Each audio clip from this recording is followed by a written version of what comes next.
অন্যায় বিরুদ্ধে নিউজ করায় এবং অনিয়মের বিরুদ্ধে তথ্য সংগ্রহকালে ইহাও আমার বিরুদ্ধে মানে কোনো কিছু যাচাই না করেই অন্যায়ভাবে আমাকে জেল দেয়। সারা বাংলাদেশের সাংবাদিক সমাজ আমার পাশে দাঁড়িয়েছে, তাদের প্রতি আমি কৃতজ্ঞ। অন্যায়ের বিরুদ্ধে কলম চলবে, সত্য প্রকাশে কলম চলবে।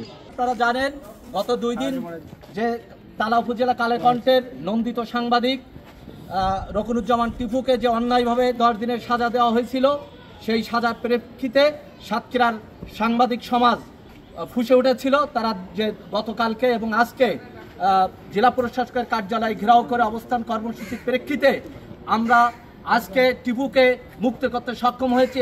আমি আমাদের রকুনুজ্জামান টিপু ভাইকে ধন্যবাদ জানাচ্ছি। তিনি আজকে অন্যায় জেলের মাধ্যমে তাকে যে কারাদণ্ড দেওয়ার পরিপ্রেক্ষিতে আজকে সাংবাদিক সমাজ আমরা ঐক্যবদ্ধ হওয়ার সুযোগ পেয়েছি এবং আমাদের জেলাব্যাপী আজকে জামিন না হলে আমাদের টার্গেট এর পরবর্তী গতকালকে আমরা যে 24 ঘন্টার আলটিমেটাম দিয়েছিলাম যে প্রেস ক্লাবের সামনে, আপনি জানেন যে এই প্রখর রোদের মধ্যেও গতকাল আমরা 2 ঘন্টা ওখানে মানববন্ধন এবং বিক্ষোভ সমাবেশ করেছি এবং গতকাল ঢাকাতেও আমরা দেখেছি যে মফস্বল সাংবাদিক ফ্রম ভাইরা ঢাকাতে প্রোগ্রাম করেছে, অন্যান্য জায়গায়ও বিভিন্ন জেলায় প্রোগ্রাম হয়েছে এবং সেখান থেকেও আমরা নিউজগুলো দেখেছি।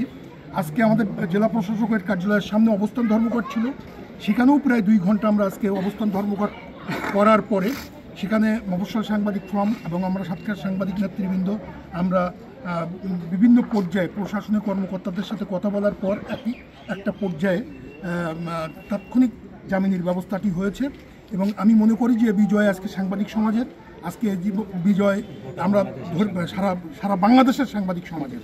আজকে বর্তমান সময়ে যে সারা দেশে যে বর্তমান অবস্থা বিরাজ করছে, এই অবস্থার মধ্যে আজকে যদি সাংবাদিক সমাজ তারা শক্ত কলম ধরতে না পারে, শক্তভাবে কলম যদি না ধরতে পারে, তাহলে এই পরিস্থিতি আজকে আমরা আশানুরূপ আরও ভালো জায়গায় নিয়ে যেতে পারবো না।